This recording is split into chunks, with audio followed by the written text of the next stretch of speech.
We've got a trooper on the ground, and that is never a good sign. Let's take a look at how we got here and break this one down. It all starts with a pedestrian on the freeway, illegal in most states, including Minnesota.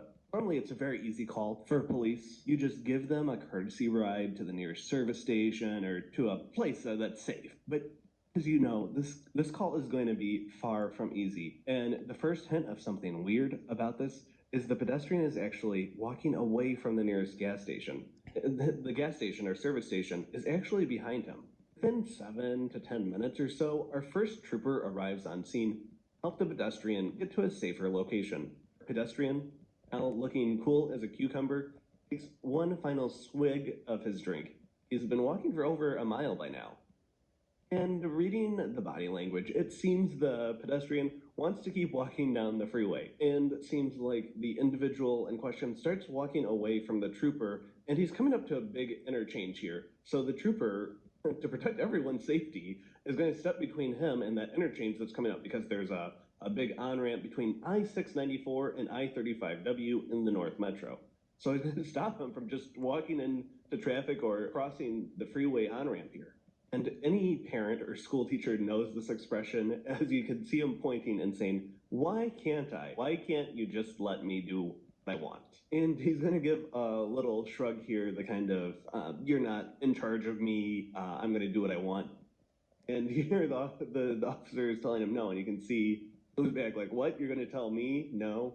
This is where we kind of get to adult coping skills. You want to, as an adult, develop the skills to handle rejection, to handle someone telling you no, you can't do what you want. Anyway, here's the moment. You can see the trooper there reaching for his radio, asking for a second unit. 14 Metro, can you throw me a partner? We get a little obstructed by the sign, but thankfully we have another angle. Our individual is going to try to walk away again and get the same answer. This is where things go hands-on. Looks like he reaches out at the trooper, and this is the point where the trooper has just decided he's had enough. And he's going to be eastbound 694 at W. We've got the exclusive dispatch audio. We'll let that play out. Metro's helping out 14. He's going to be 1-1, going to be pushed up his spot. Troopers down on the ground wrestling. 433 traffic. Special thanks to the dispatcher who was very aware of the situation and on the radio and manipulating the cameras at the same time. I want to be fair to the suspect in this case. At no point does he strike the officer. I want to be explicit about this. He's also not accused of striking the officer. So this looks more like a matter of a bear hug as opposed to a street fight. As a rule of thumb, we actually don't publish street fights. That's the policy that we have here. Now, you saw the taser out. We did confirm the taser was never deployed. The individual gave up and was taken into custody without injury, thankfully, without anyone being injured, and no taser deployed in this instance. But importantly, you don't have to take my word for it or the police's word for it, because we actually have a third angle on this incident.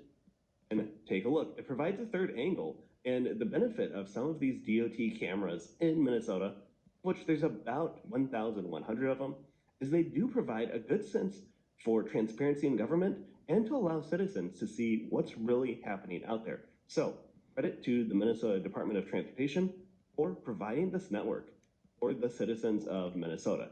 Again, you can see it's really more of a scuffle.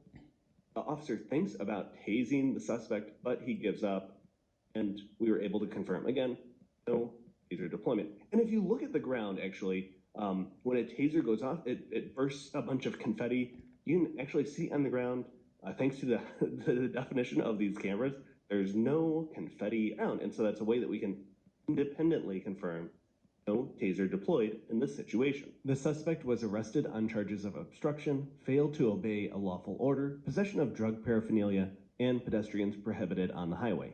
Next time, just let them give you a ride off the freeway. If you like this video, we have another video of a pedestrian causing complete chaos on the morning commute. Like, subscribe, don't miss out.